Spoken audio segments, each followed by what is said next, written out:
Halo semuanya, perkenalkan saya Wega Devina Dinanti Islamiyati.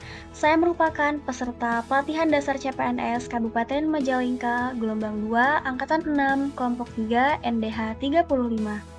Saya ditempatkan di Sekretariat Daerah Kabupaten Majalengka dengan jabatan sebagai analis kebijakan ahli pertama. Pada kesempatan ini, saya akan menyampaikan terkait tugas agenda 3 yaitu aku, Smart ASN, dan instansiku. Sekretariat daerah berperan strategi sebagai koordinator, fasilitator, dan pengendali kebijakan pemerintahan daerah. Peran strategi sekretariat daerah sangat penting dalam mendukung penyelenggaraan pemerintahan daerah karena menjadi motor penggerak koordinasi, perumusan kebijakan, dan pelayanan administrasi bagi kepala daerah serta seluruh perangkat daerah. Salah satu peran strategisnya yaitu membantu bupati dalam menyusun kebijakan, mengkoordinasikan pelaksanaan tugas perangkat daerah, penyedia layanan administrasi, dan memastikan seluruh kebijakan kepala daerah berjalan selaras dengan visi dan misi pembangunan daerah.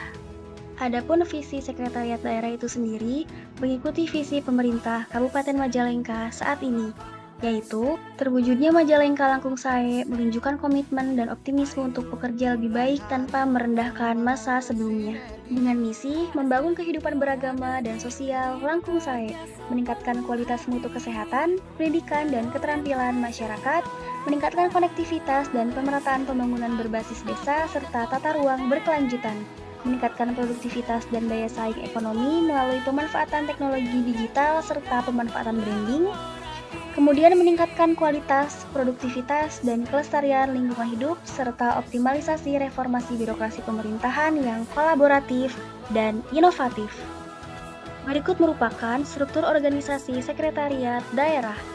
Di puncak struktur adalah sekretaris daerah yang dibantu oleh beberapa asisten yang membawahi bidang-bidang tertentu, yaitu asisten pemerintahan dan kesejahteraan rakyat, asisten perekonomian dan pembangunan, serta asisten administrasi umum. Lalu, di bawah asisten-asisten tersebut terdapat beberapa bagian yang melaksanakan tugas dan fungsi operasional Setda, yaitu bagian pemerintahan, bagian umum, bagian kesejahteraan rakyat, bagian ekonomi dan pembangunan, bagian pengadaan barang dan jasa, bagian umum, bagian perencanaan dan keuangan, bagian protokol dan komunikasi pimpinan, serta bagian organisasi. Bagian pemerintahan pada sekretariat daerah merupakan salah satu unsur pelaksana pada sekretariat daerah yang memiliki peran strategis dalam mendukung penyelenggaraan urusan pemerintahan umum di daerah. Bagian ini berfungsi sebagai koordinator, pembina, dan pelaksana administrasi pemerintahan yang berkaitan dengan kelembagaan, wilayah, otonomi daerah, serta hubungan antara pemerintah daerah dengan pemerintah pusat maupun antar daerah. Secara umum, tugas bagian pemerintahan meliputi perumusan kebijakan dan koordinasi bidang pemerintahan umum seperti pembinaan kecamatan, kelurahan, dan desa, kemudian pelaksanaan administrasi pemerintahan termasuk penataan batas wilayah, pengelolaan data dan dokumentasi pemerintahan, serta fasilitasi urusan pemerintahan daerah. Lalu, pembinaan dan evaluasi penyelenggaraan pemerintah desa dan kelurahan agar sesuai dengan ketentuan perundang-undangan. Fasilitas hubungan antar lembaga pemerintah, baik vertikal maupun horizontal, untuk memperkuat sinergi pelaksanaan kebijakan publik. Lalu, pelaporan dan penyusunan dokumen pemerintahan daerah seperti laporan penyelenggaraan pemerintah daerah atau LPPD dan laporan keterangan pertanggungjawaban atau LKPJ kepala daerah dan dokumen lain yang menjadi dasar pengambilan kebijakan. Dengan demikian, bagian pemerintahan Setda berperan penting sebagai penggerak tata kelola pemerintahan yang efektif, tertib, dan akuntabel, serta menjadi jembatan koordinasi antara pemerintah daerah dengan masyarakat dan pemerintah pusat demi tercapainya tujuan otonomi daerah dan pelayanan publik yang berkualitas. Analis kebijakan ahli pertama, di mana kami melaksanakan kajian dan analisis kebijakan yang meliputi melakukan riset dan analisis kebijakan, memberikan rekomendasi kebijakan, melakukan komunikasi, koordinasi, advokasi, konsultasi, dan negosiasi kebijakan, serta melakukan publikasi hasil kajian kebijakan.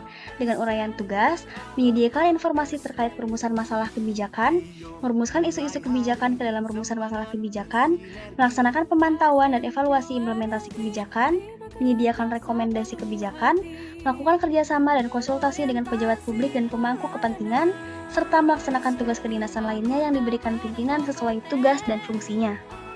Pelayanan yang diberikan, menyediakan kelengkapan, memeriksa kesesuaian, menjamin keakuratan hasil terkait penyusunan laporan penyelenggaraan pemerintah daerah atau LPPD, standar pelayanan minimal atau SPM, dan laporan keterangan pertanggungjawaban atau LKPJ, serta sistem pengendalian internal pemerintah atau SPIP. Kemudian memberikan fasilitasi dalam penegasan dan penyelesaian batas wilayah antar desa, antar kecamatan, serta koordinasi dengan instansi teknis untuk memastikan kejelasan dan legalitas batas administrasi pemerintahan. Lalu melaporkan kelayakan hasil kerja dan memastikan kelancaran tugas kedinasan lainnya. Standar pelayanan yang harus dicapai. Standar layanan seorang analis kebijakan ahli pertama mencerminkan kinerja yang profesional, akurat, tepat waktu, dan berbasis data. Standar ini meliputi kualitas, yaitu hasil analisis dan rekomendasi kebijakan harus objektif, berbasis bukti, serta sesuai dengan peraturan perundang-undangan. Kemudian kuantitas, atau tersedianya produk analisis kebijakan, rekomendasi, atau laporan minimal sesuai target tahunnya. Ketepatan waktu, atau setiap hasil kerja disampaikan sesuai jadwal, seperti laporan triwulan, LPPD tahunan, atau rekomendasi kebijakan tepat sebelum batas waktu evaluasi. Dan responsivitas, di mana cepat menanggapi permintaan data, klarifikasi, atau masukan dari pimpinan dan OPD terkait dalam proses penyusunan kebijakan, serta profesionalitas, di mana kami menjaga etika kerja, kerahasiaan data, dan akuntabilitas dalam setiap proses analisis kebijakan. Keterkaitan analisis kebijakan ahli pertama dengan tujuan sekretariat daerah, yaitu mendukung fungsi koordinasi dan sinkronisasi kebijakan daerah, mendorong akuntabilitas dan transparansi kinerja pemerintahan, meningkatkan kualitas pelayanan pemerintahan dan administrasi, serta mendukung pencapaian visi dan misi kepala daerah. Perwujudan Smart ASN dalam peningkatan kinerja. Untuk memastikan kinerja semakin optimal, penerapan konsep Smart ASN menjadi sangat penting agar pelaksanaan tugas semakin profesional, inovatif, dan berdampak nyata bagi masyarakat serta organisasi.